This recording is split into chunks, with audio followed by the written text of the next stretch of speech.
Hello दोस्तों, आप सभी को नमस्कार। स्वागत है आप सभी का नारायण सर क्लासेस के इस नए वीडियो में। आज जो है हम कक्षा 10 का जीव विज्ञान का पहले अध्याय का भाग 4 बताएंगे। इससे पहले हमने जो है भाग 3 तक इस अध्याय का बता दिया है। भाग 3 में हम बात कर रहे थे मानव पोषण के बारे में, मनुष्य में कैसे पोषण होता है इसके बारे में हम लोगों ने चित्र के द्वारा बहुत ही डिटेल में अध्ययन किया हुआ था। तो मनुष्य में भोजन का जो पाचन होता है एक लंबी सी आहार नाल में होती है। उस आहार नाल है क्या, तो मुख से लेकर के गुदा तक फैली नालवत संरचना होती है, उसी को आहार नाल कहते हैं। और उसी में भोजन का पूर्णतः पाचन होता है। वहाँ पे हम लोगों ने चित्र के द्वारा उन आहार नाल के सभी भागों के नामों के बारे में जाना था और थोड़ा बहुत उसके काम भी हम लोगों ने जान लिया था। थोड़ा बहुत जो है उसके काम के भी बारे में हम लोगों ने वर्णन कर लिया था। अब जो है वहाँ पे हमने मुख के बारे में भी डिटेल्स में बताया कि मुख में जो है सबसे पहले भोजन जाता है, तो वहाँ पे एक गुहा होती है, मुख गुहा। आहार नाल का पहला भाग मुख गुहा ही है। तो मुख गुहा में भोजन जाता है तो वहाँ पे जिह्वा और दांत होते हैं, उसमें लार ग्रंथियाँ होती हैं जिसमें से एक प्रकार का रस निकलता है जिसको लाला रस यानी कि लार कहा जाता है और उसको इंग्लिश में कहेंगे सालिवा। तो ये जो लार है भोजन के साथ मिल करके मुख में ही भोजन का लुगदी बनाया जाता है। मुख से ही भोजन का पाचन प्रारंभ हो जाता है। जैसे कि हम लोग रोटी खाते हैं तो कुछ देर बाद रोटी हमें मीठा लगने लगता है। ऐसा क्यों? तो कार्बोहाइड्रेट जो है शुगर में वहाँ पे परिवर्तित होने लगता है, जिस कारण से रोटी हमें मीठा लगने लगता है। भोजन को मुख में लुगदी बनाने के बाद भोजन दूसरे स्थान पे पहुँचता है। कहाँ? तो अमाशय में। अमाशय के बारे में हम लोग आज डिटेल में जानेंगे और आज जो है इसी लेसन को जो है एंड भी कर दिया जाएगा, समाप्त भी कर दिया जाएगा। तो वहाँ पे हम लोगों ने एक पार्ट को छोड़ा था, एक भाग के बारे में हम चर्चा नहीं किए थे कि मुख में दांत होते हैं, ये बताया गया था। तो वयस्क मनुष्य में दांतों की संख्या 32 होती है और इसको 4 भागों में रख करके हम लोगों ने अध्ययन किया था। तो दांत जो है एक प्रकार का दांत में रोग होता है जिसको कि दंत क्षय कहा जाता है। दंत क्षय क्या होता है कि भोजन पार्टिकल्स भोजन करने के बाद दांतों से सट जाते हैं। यदि हम दांत की सफाई नहीं करते हैं तो पार्टिकल उसी में चिपके रहते हैं और कुछ समय बाद बैक्टीरिया जो है वहाँ पे आ जाते हैं और बैक्टीरिया जो है वहाँ पे अपना प्रभाव दिखाने लगते हैं, यानी कि रिएक्शन करने लगते हैं, अभिक्रिया करने लगते हैं, जिस कारण से क्या होता है कि जो कैल्शियम होता है दांत का वो कमज़ोर होने लगता है और टूटने लगता है, छोटे छोटे टुकड़ों में टूटने लगता है और इसी को कहा जाता है दंत क्षय। दंत क्षय। तो ये बात समझ में आ गई। तो आगे बढ़ते हैं। मुख के बाद भोजन आता है ग्रसनी के द्वारा। कहाँ पे? तो अमाशय में। मुख के बाद भोजन आता है अमाशय में। अमाशय है क्या? तो अमाशय के 3 भाग होते हैं। एक थैली होती है। क्या है? तो एक थैली होती है। मुख के बाद भोजन डायरेक्ट यहीं पे आता है अमाशय में और इसके 3 भाग होते हैं। अगले भाग को कार्डियक कहते हैं, मध्य भाग को फुंडिक कहते हैं, पिछले भाग को पायरोलिक कहा जाता है। इन्हीं 3 भागों से अमाशय बना होता है और ये जो 3 भाग होते हैं एक कोशिका में धसे होते हैं और एक तरह की संरचना बना लेते हैं और उस संरचना को बोला जाता है स्तंभाकार और उस कोशिका को नाम दिया जाता है एपिथेलियम। एपिथेलियम में ही ये क्या होते हैं? धसे होते हैं और इनकी संरचना होती है कैसी? स्तंभाकार, और इसलिए इसको कहा जाता है स्तंभाकार एपिथेलियम। स्तंभाकार एपिथेलियम। अब स्तंभाकार एपिथेलियम में एक ग्रंथि होती है जिसको कि अमाशय ग्रंथि या जठर ग्रंथि कहा जाता है। यह 3 प्रकार की कोशिकाओं से मिलकर के बनी होती है। एक को कहा जाता है म्यूकस, दूसरे को कहा जाता है अम्लजन कोशिका और तीसरे को कहा जाता है जाइमेजन। और ये तीनों कोशिकाएं जो है एक प्रकार के रस का स्रावण करती हैं और उस रस को कहा जाता है जठर रस। उस रस को कहा जाता है जठर रस। तो बात करते हैं जठर रस कहाँ से स्रावित होता है? तो अमाशय ग्रंथि से जो किस में होता है, अमाशय में होता है। बात याद रखनी है, ये क्वेश्चन जो है पूछता है बार बार, जो है पाचन की क्रिया के बारे में जो है कई बार बोर्ड एग्जाम में पूछ चुका है, इसलिए ये बहुत ही इम्पोर्टेंट पार्ट है। इसे ध्यान से समझिए, समझ लेंगे तो अपने आप से आप कर लेंगे। तो जठर रस जो है यहाँ पे जठर ग्रंथि में से स्रावित होता है, और जठर रस में मुख्य रूप से 3 पदार्थ होते हैं। कौन कौन? तो एक होता है म्यूकस, दूसरा होता है हाइड्रोक्लोरिक अम्ल, और तीसरा होता है पेप्सिन।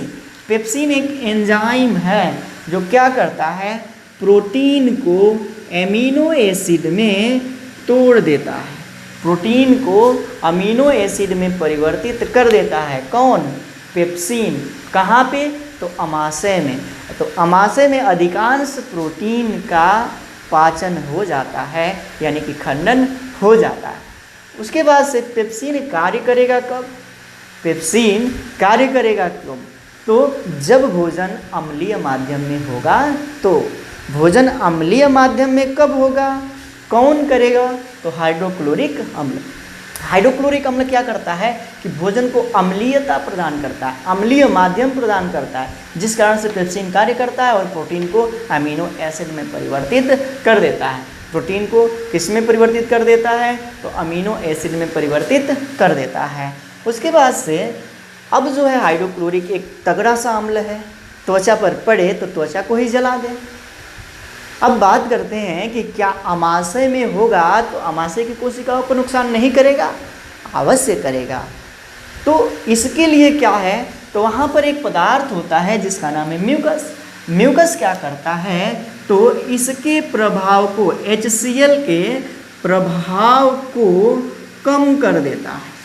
HCl के प्रभाव को कम कर देता है, जिसके द्वारा कि अमाशय की कोशिकाओं को कोई क्षति नहीं होती है। अमाशय की कोशिकाओं को कोई क्षति नहीं होती है। यहाँ तक बात समझ में आई? तो आगे बढ़ते हैं। तो यहाँ पे हम लोगों में एक रोग होता है मनुष्य में के पेट में, जिसको कहा जाता है पेप्टिक अल्सर। पेप्टिक अल्सर जो कि हमने यहाँ पे लिख रखा है, पेप्टिक अल्सर। इसमें क्या होता है कि बहुत तेज़ी से पेट दर्द होगा, पेट में ऐंठन होगा। ऐसा क्यों होगा? तो कभी कभी हम लोग जो है रात के समय या दिन के समय भोजन नहीं करते हैं, ऐसे ही सो जाते हैं। तो भोजन नहीं करेंगे तो यहाँ पे जो है इस अम्ल की मात्रा अधिक बनेगी, भोजन का पाचन करने के लिए कोई विभाग नहीं रहेगा। तो ये अम्ल क्या करेगा, तो हम लोगों के अमाशय की कोशिकाओं को नष्ट पहुंचाएगा, हानि पहुंचाएगा, जिसमें क्या होगा, तो गोल लाल चकते बन जाएंगे अमाशय में, और जो कि बहुत ही घातक होता है, बहुत तेज़ दर्द देता है। और इसी रोग को कहा जाता है पेप्टिक अल्सर। इसे ही कहते हैं क्या, पेप्टिक अल्सर। इसलिए कभी भी रात के समय आप बिना खाए मत सोइए, नहीं तो आपको ये बीमारी हो सकती है। कौन? Peptic ulcer. बात समझ में आई? तो आगे बढ़ जाते हैं। अब जो है अमाशय से भोजन आता है कहाँ पे, तो छोटी आंत में। छोटी आंत में, नाम में छोटी है लेकिन काम में लंबी है। नाम में छोटी है लेकिन काम में लंबी है। क्यों?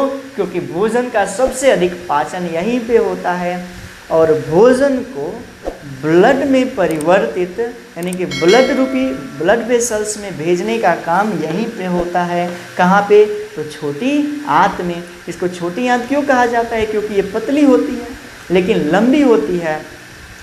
किससे? तो बड़ी आंत से लंबी होती है, लेकिन बड़ी आंत मोटी होती है इसलिए उसको बड़ी आंत, और ये जो है पतली होती है इसलिए इसको छोटी आंत कहा जाता है। तो छोटी आंत जो होती है आहार नाल का सबसे लंबा भाग होता है। यह जो है आहार नाल का क्या है, सबसे लंबा भाग है, जो लगभग में 6 मीटर लंबा होता है। आहार नाल का सबसे लंबा भाग क्या है, तो छोटी आंत है। और इसका आकार कैसा होता है, तो बेलनाकार। इसका आकार कैसा होता है, तो बेलनाकार, बेलनाकार आकार आकृति की होती है। इसको हमने चित्र के द्वारा बताया हुआ है प्रीवियस सेशन में, प्रीवियस पार्ट में उसको देखिए, वहाँ पे जो है हमने छोटी आंत के बारे में बताया हुआ है। एक और बात कि मांसाहारी प्राणियों में ये जो छोटी आंत होती हैं थोड़ी छोटी होती हैं, लेकिन शाकाहारी प्राणियों में लंबी होती है। क्यों? क्योंकि शाकाहारी प्राणियों में जो घास होता है, पौधे होते हैं, उसको वो खाते हैं और उसको पचाने में अधिक समय लगता है। लेकिन मांसाहारी प्राणियों में मांस को पचाने में कम समय लगता है, इसलिए मांसाहारी प्राणियों में ये छोटी आंत छोटी होती है और शाकाहारी प्राणियों में बड़ी होती है। अब बात कर लेते हैं इसके भाग की, तो मुख्य रूप से इसके भी 3 भाग होते हैं। एक है ग्रहणी, इसका पहला भाग है ग्रहणी, मध्य में है जेजुनम और अंतिम भाग है इलियम। ग्रहणी में और जेजुनम में भोजन का पाचन नहीं होता है। ग्रहणी और जेजुनम में भोजन का पाचन नहीं होता। ग्रहणी क्या है? तो अमाशय को छोटी आंत से जोड़ने का मार्ग है और इसी के माध्यम से अमाशय से भोजन आता है, किसमें? जेजुनम में।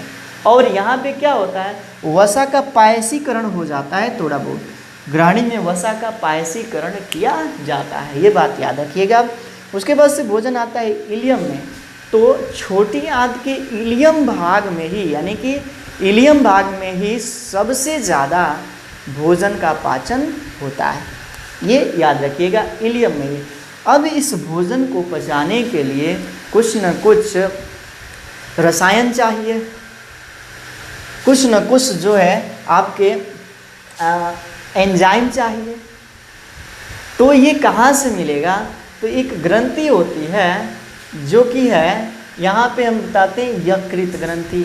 यकृत ग्रंथि, और यकृत जो है मनुष्य के शरीर की सबसे बड़ी ग्रंथि है। वजन में लगभग में 1.5 kg यानी कि 1.5 kg होती है। सबसे बड़ी ग्रंथि कौन सी है? तो यकृत है, जो कि 1.5 kg होती है। अब जो है इस ग्रंथि में से एक रस बनता है, उसको बोला जाता है पित्त रस। पित्त रस, वहीं पे एक थैली होती है, उसी थैली में जाकर के पित्त रस एकत्रित होता है। उस थैली को कहा जाता है क्या? पित्ताशय। उस थैली को क्या कहते हैं? तो पित्ताशय। पित्त रस बनता है यकृत में और जाकर के एकत्रित होता है किसमें? पित्ताशय में। इसका कार्य क्या है? इसमें जो है पित्त रस में जो है 2 भाग होते हैं। क्या? एक होता है पित्त जूस और दूसरा होता है पित्त लवण। पित्त जूस जो है भोजन को क्षारीय माध्यम प्रदान करता है और पित्त लवण क्या होता है? तो वसा होते हैं। वसा बहुत सारे कार्बन की श्रृंखलाएं होती हैं उसमें, वसा में, और उसको छोटे छोटे भागों में तोड़ने का कार्य करता है, यानी कि विखंडन करने का कार्य कौन करता है? तो पित्त लवण करता है। यहाँ तक बात समझ में आई तो आगे बढ़ते हैं। तो छोटी आंत में जो भोजन का पाचन होगा, तो पाचन कब होगा? तो जब ये कार्य करेंगे। यकृत में पित्त जूस है और उसके बाद से जो है इस अमाशय के नीचे ग्रंथि पाई जाती है जिसको कहा जाता है अग्नाशय ग्रंथि। अग्नाशय ग्रंथि अमाशय के नीचे की ग्रंथि है जो पीले रंग की होती है और इसमें 4 प्रकार का एंजाइम बनता है, जिसमें कि 2 मुख्य एंजाइम होता है जिसको हमने यहाँ पे लिख रखा है। एक होता है ट्रिप्सिन और दूसरा होता है लाइपेज। ट्रिप्सिन क्या करता है? तो यहाँ पे जो बचा हुआ प्रोटीन होता है ना, ट्रिप्सिन का कार्य होता है क्या?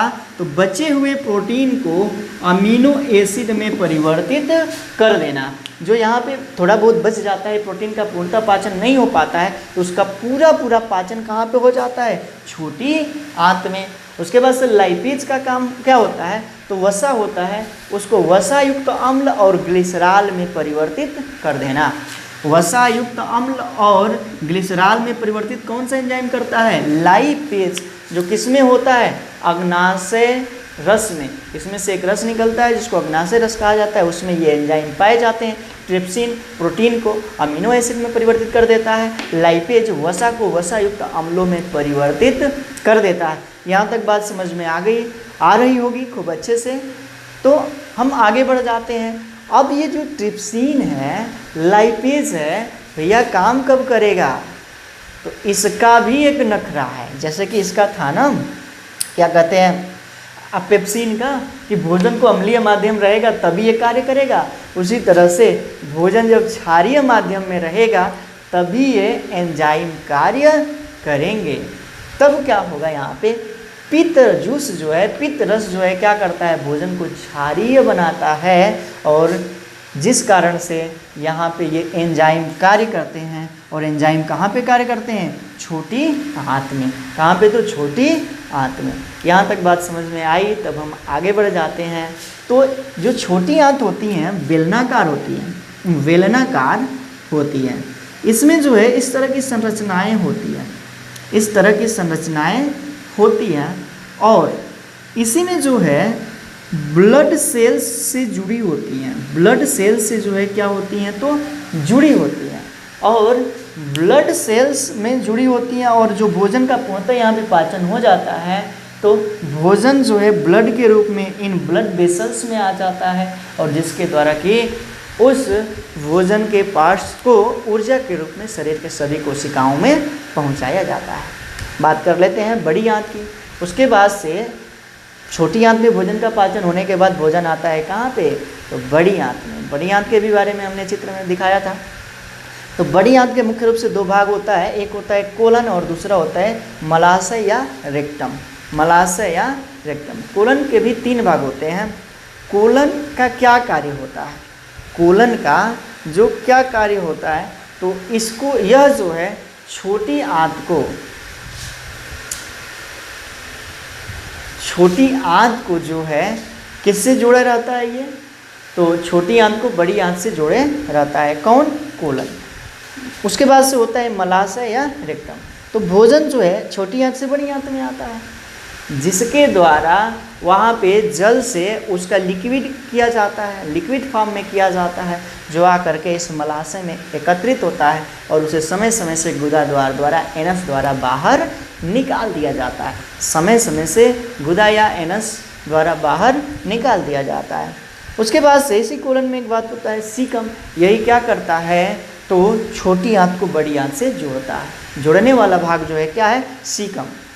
अब बड़ी आंत में ही एक अंगुली जैसी रचना होती है, जिसको कहा जाता है अपेंडिक्स। अपेंडिक्स। छोटी आंत में ही अंगुली जैसी एक रचना होती है, जिसे कहते हैं क्या? अपेंडिक्स। तो हमारे शरीर में इसका कोई कार्य नहीं है, इसलिए यह जो है अवशेष है, एक प्रकार का अवशेषी अंग है, जो ये बताता है कि हमारे पूर्वजों में यह काम करता होगा। इसका कार्य क्या है? तो सेलुलोज का पाचन करना। जैसे कि पौधों में सेलुलोज पाया जाता है, और सेलुलोज को पचाने का कार्य करता है कौन? अपेंडिक्स। तो हम लोग जो है घास फूस खाते नहीं हैं, पौधे खाते नहीं हैं, तो हम लोगों के शरीर में सेलुलोज को पचाने की आवश्यकता नहीं है, और इसलिए इस अपेंडिक्स का कोई कार्य नहीं है। इसलिए अपेंडिक्स हमारे शरीर में क्या है? तो अवशेषी अंग है। जंतुओं में जो है यह पाया जाता है, क्योंकि जंतु जो है घास पौधे खाते हैं, और वहाँ पे जो है ये सेलुलोज को पचाने का कार्य करता है। तो यहाँ पे हमने जो है पूरा इस अध्याय को हमने कंप्लीट कर लिया है। मनुष्य के पाचन को पूर्णतः समाप्त कर दिया है। आने वाले अध्याय में जो है हम अगले वीडियो में जो है उन अध्यायों के बारे में चर्चा करेंगे। आपको यदि सभी बात समझ में आ रही है तो आप कमेंट बॉक्स में कमेंट ज़रूर कीजिएगा। इसके साथ ही साथ जो भी टॉपिक आपको समझ में नहीं आ रहा है उस टॉपिक को कमेंट बॉक्स में लिख दीजिएगा, मैं वहाँ पे उसका आंसर दे दूँगा। इसके साथ ही साथ यदि आपने अभी तक हमारे चैनल को सब्सक्राइब नहीं किया है तो उसे सब्सक्राइब कर लीजिए, बेल आइकन को प्रेस कर दीजिए और अपने मित्रों में इसे शेयर करना मत भूलिएगा। मिलते हैं अगले वीडियो में एक नए अध्याय के साथ। तब तक के लिए जय हिंद,